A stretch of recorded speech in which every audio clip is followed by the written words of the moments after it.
오늘 긴 내용인데 전체적으로는 계속적으로 반복되는 이야기입니다. 말씀을 계속 드리는 것처럼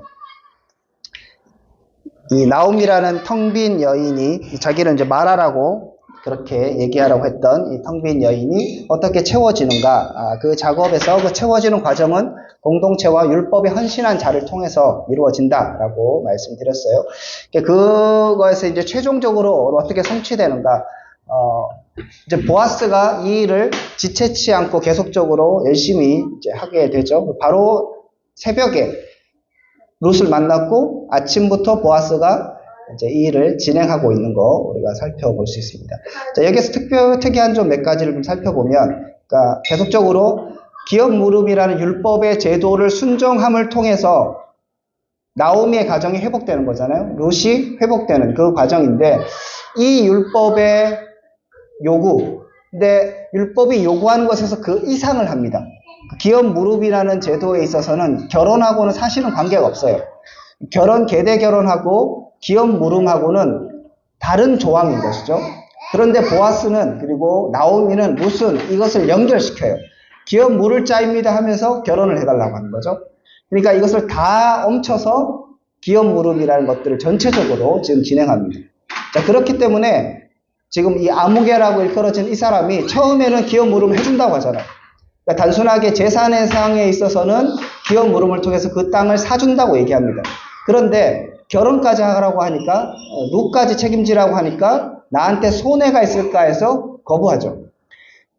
그래서 단순하게 율법을 지키는 것도 어려운데 율법의 정신을 확실하게 알고 정말로 인애를 베푸는 그 사람을 통해서 한 가정이 세워지는 거예요. 근데 이 인애를 베푸는 데 있어서 율법의 정신, 그까지도 제대로 이행하지 않는 그 사람을 성경은 그냥 아무개라고 딱 얘기하고 이름을 등장시키지 않아요. 근데 보면 뒤에 족보가 나오죠.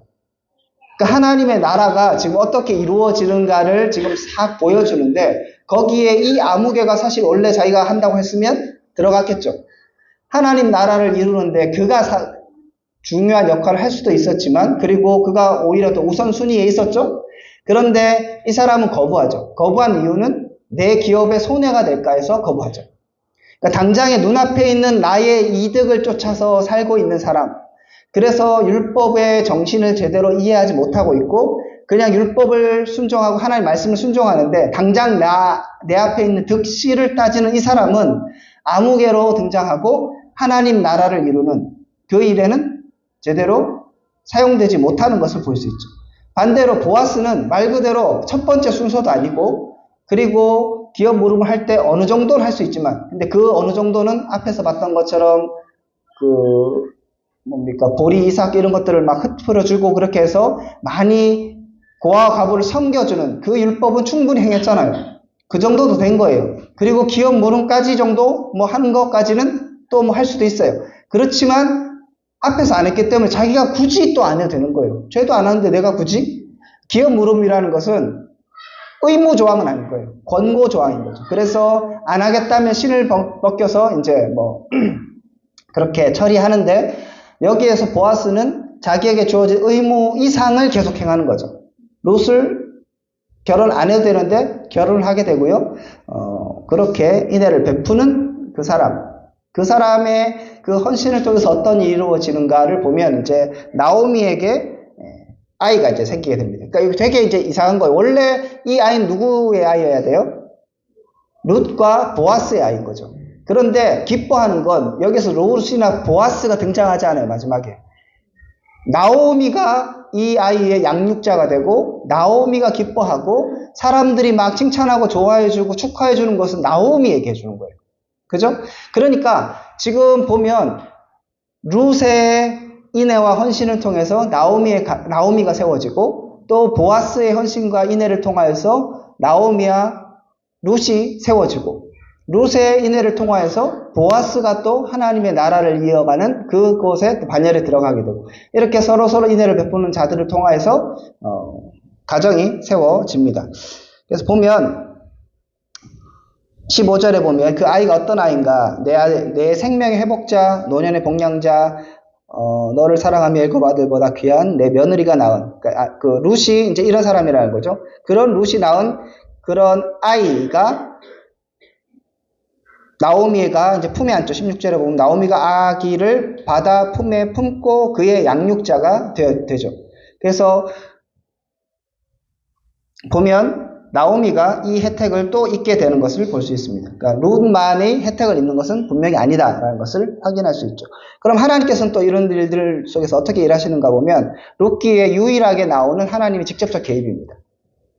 그 앞에 물론 이제 여호와께서 하나님 백성을 돌보사 양식을 주셨다는 이야기를 들었지만 이것은 간접적인 거예요. 그런데 보면 13절에 보면 여호와께서 그에게 임신하게 하시므로라고 되어 있죠. 하나님께서 아이를 주시는 거예요. 룻이 어떤 여인인가 하면 자녀가 없었죠. 두 자부들이 다 자녀가 없었잖아요. 그러니까 사실은 임신이 안 되는 상황인 거예요. 젊은 여인이지만. 그런데 하나님께서 보아스와 이렇게 연결시켜서 그에게 자녀를 또 주시는 거예요. 그러니까 하나님이 이 일들을 얼마나 기뻐하시고 이 일들을 어떻게 이루어 가시는가, 하나님께서 어떻게 인정하시는 것들을 또 보여주는 장면이 이 부분입니다. 그래서 크게 정리하면 이런 거예요. 하나님의 나라를 세워가는 데 관심이 없는, 율법의 정신에 관심이 없는, 그리고 율법의 그 의무를 이행하는데 자기의 이득을 따지는 아무개는 그 혜택을 누리지 못한다. 그리고 율법의 정신을 잘 이해하여서 율법의 요구 이상을 행하는 보아스를 통해서는 하나님께서 일하신다. 그것은 룻도 마찬가지고요. 그렇게 해서 인애를 베푸는 그 사람들을 통해서 한 가정이 세워지고, 이 가정이 세워지는 것이 끝나는 게 아니라는 것이 지금 보면 맨 마지막에 나오는 족보의 이야기죠. 그래서 다윗까지 이어지는, 이 다윗이 이어진다는 건 뭐냐면 이스라엘 백성들에게 다윗의 나라는 하나님의 나라하고 거의 동일한 이야기면서 또 다윗의 후손, 다윗의 자손으로 나오시는 이가 예수이기 때문에 하나님의 나라, 그리고 구원 사역을 대표하는 인물이 다윗인 거죠. 그리고 이스라엘에게는 눈에 보이는 하나님의 나라가 사실은 다윗 왕국인 것이고요. 그러니까 제가 계속 얘기하는 게 이들의 헌신이 단순하게 한 가정을 세우는 것이 아니라 하나님의 나라 전체를 회복하고 일으켜 세우는데 중요한 역할들을 하는 거죠. 그럼 반대로 생각하면 이들이 자기가 하는 일이 크게 무슨 하나님 나라를 세우는 것이라고 생각했을까요? 그런 건 아니라는 거예요. 그냥 자신은 당장 눈앞에 있는 그 상황 속에서 도와줄 사람들을 받고, 그리고 율법의 정신을 따라서 그 도와줄 사람을 적극적으로 도와줄 거예요. 근데 그런 것이 앞에 보면 하나님의 나라 이런 게 아니라 그냥 한 사람을 세워가는 그 일들을 하게 되었고, 그때 하나님께서 개입하셔서 자녀를 주시고요. 그런 일들의 작은 일들이 어떻게 보면 그런 헌신들이 자기가 손해볼 것을 알지만 헌신한 그 헌신을 통해서 결국은 큰 하나님의 나라까지 연결되어서 세워진다. 이것이 전체적인 룻기의 이야기고 오늘 이것을 마무리하는 거죠. 우리에게 좀 적용할 부분들이 있다면 눈앞에 있는 이득을 쫓아가는 것이 아니라 하나님의 말씀의 정신들을 우리가 깊이 깨닫고 그 정신에 헌신하는 것들이 필요합니다. 단순하게 눈앞에 보이고 나에게 손해가 될까 안 될까 이렇게 하면 저 사람 버릇이 나빠지지 않을까 여러 가지 우리가 고려할 부분도 있죠. 하지만 하나님의 백성으로서 하나님의 일들을 그냥 충실하게 헌신하면 그 이후에 내가 기대하지도 않은 일들이 일어날 수 있다는 거예요. 나는 거기까지 기대했는데 그냥 이거 해야지 나는 그냥 좋은 마음에서 했는데 그게 뜻하지 않은 하나님 나라로 연결될 수 있는 겁니다. 쉽게 생각하면 오늘 우리 공동체도 마찬가지인 거예요. 우리 공동체에서 서로가 서로에게 인애를 베풀면 그냥 개인적으로 어떤 사람들, 연약한 사람들, 부족한 사람들이 혜택을 입겠죠. 그죠? 그런 혜택을 입는 것까지를 우리가 봐요. 그리고 거기에서 만족하거나 기뻐하고 감사하겠죠. 그런데 더 기대하는 것은 이 공동체가 하나님의 나라라니까요. 그래서 이 공동체가 세워지는 것이 바로 하나님의 나라가 세워지는 것이고 하나님이 그것을 보고 계신다는 거죠. 그리고 우리가 해야 될 일 있죠. 우리가 해야 될 일은, 그러니까 보아스가 해야 될 일은 결혼을 해주는 거예요. 아이를 낳는 것은 자기가 할 수 없는 거예요. 하나님이 하시는 거죠. 그러니까 하나님의 백성이 이 땅에서 하나님의 율법을 최선을 다해서 헌신하면서 그 이상을 행하기 시작하면 하나님의 몫은 하나님께서 알아서 하시는 거죠.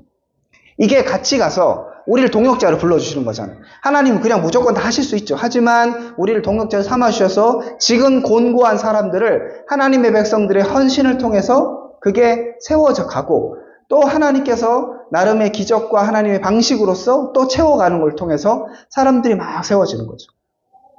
그러면 주변 사람들, 여기서 여인들인데 여인들이 기뻐하면서 나오미를 칭찬하고 이렇게 축복해 주잖아요. 처음에 돌아올 때 여인들이 이는 나오미가 아니냐 다 가잖아요. 나를 나오미라고 얘기하지 말고 말하라 해라 했던 그 여인들이 다시 축복해 주면서 정말 너 며느리 잘 돕고 이제 네가 엄청난 큰 일들이 축복을 경험하게 될 것이다 라고 막 해주죠. 그리고 또 장로들도 엄청나게 축복해 주죠. 그 일들대로 또 이렇게 시행이 됩니다. 하나님의 말씀에 적극적으로 헌신하는 자, 그것을 통하여서 벌어질 우리가 생각하지도 못하는 그런 하나님의 큰 것까지도 기대할 수 있다면 좋을 것 같고요. 공동체가 더 그런 일들에 헌신했으면 좋겠습니다. 제가 프린트물에는 적어놨지만 팔복에 보면 이런 말씀 있잖아요. 온유한 자는 복이 있나니 그들이 땅을 기업으로 받을 것이다. 그죠? 온유한 자, 이게 꼭 인애는 아니지만 온유하고 인애를 베풀고 헌신하고 하나님의 나라를 위해서 사랑하고 그렇게 하는 사람들이 누리는 게 뭐냐면 하나님의 나라를 기업으로 받는 거죠. 그렇게 해서 나라를 세워가는 것이고, 그렇게 하나님 나라가 이 땅에서도 그리고 천국에서의 그 하나님 나라도 확장되게 되는 것입니다. 근데 아시는 것처럼 베들레헴은 굉장히 작은 시골 마을이에요. 그러니까 그 시골 중심 예루살렘 이런 데가 아니라 그 시골에서 그냥 보아스가 거기에서는 유력한 자이지만 전국으로 따지면 그렇겠습니까? 그 시골 마을에 그냥 부자가 열심히 인애를 베푼 거예요. 근데 그 일들이 하나님 나라와 맞닿게 되는 것이죠. 그렇게 이제 막 확장되어 가는 거죠. 그런 것처럼 우리의 가정도 마찬가지죠. 작고 모자랄 것 없죠. 그렇지만 여기에서 말씀을 지켜나가는 그런 삶을 산다면 아무개가 아니라 유력한 자로서, 이름 있는 자로서 하나님의 계보에 올라가고 하나님 나라를 이루게 되는 거. 그렇게 되는 겁니다. 드림교회? 애매한 교회? 특별한 거 없고 이렇게. 근데 다른 게 아니에요. 뭘 따르게 하는 게 아니라 율법을 지켜가는 거예요. 하나님 말씀을 지켜가고 그 말씀에 헌신하면 그냥 세상적으로 유명해지는 그런 차원의 문제가 아니라 여기서 하나님 나라를 맞다. 우주적 하나님 나라 탁 연결되는 거죠. 그리고 우리가 할 것들을 하면 하나님 하실 것들은 또 하나님 하시는 거죠. 그렇게 일하시는 겁니다. 그래서 하나님 나라가 세워져 간다라고 볼 수 있겠습니다. 그래서 바라기는 여러분들이 우리 공동체는 요즘에 잘 하고 있는 것 같은데 더 잘 하면 좋을 것 같고, 이런 것들이 하나님 나라를 이루는 것이라는 것들을 기대하면서 여러분의 할 일들과 그 말씀을 순종하는 것들, 이것이 결코 작지 않다는 것들을 기억하셨으면 좋겠어요. 굉장히 큰 일들이 일어나고 있고 우리가 기대하지 못한 것들이 펼쳐질 수 있다. 이걸 기대하면서 하나님 나라가 지금 이렇게 세워져 간다는 것들을 기대하셨으면 좋겠고요. 그래서 제가 생각을 해봤는데 기도가 필요한 많은 영역이 있는 것 같습니다. 지난주에도 얘기했지만 결국 그래서 우리가 무엇을 할 것인가, 우리 다 고만고만 하잖아요. 해줄 것도 없고 그래요. 그러니까 보아스라는 이런 사람에게 있어서 자기가 실제적으로 정말 특별하게 해줄 수 있는 어떤 영역들이 있었지만, 이제 제가 돌아보니 그래요. 우리의 삶 가운데서 해줄 것도 있고 하지만 되게 이제 한계가 있는 거죠. 성민 집사님 아프다고 해서 우리가 해줄 수 있는 건 사실 없잖아요. 그죠? 안부를 묻고 이렇게 하지만 그거 외에 이제 더 뭔가 근본적으로 해결해주고 싶어도 해줄 수 없는 게 있어요. 또 다른 가정에서 아이가 좀 아프거나 또 부모님과의 갈등이 있고 그런 얘기를 들어요. 근데 해줄 수 있는 게 아무것도 없어요. 그죠? 그 사람은 이제 힘들다고 하는데 어떻게 할 것인가? 그때 이제 할 것은 이제 기도하는 거죠. 이제 그것을 함을 통해서 하나님 나라를 이루어가는 거죠. 그래서 오늘은 좀 기도를 좀 하고 마쳤으면 좋겠는데, 이제 셀모임 하기 전에 같이 좀 기도하고 이렇게 마무리를 합시다.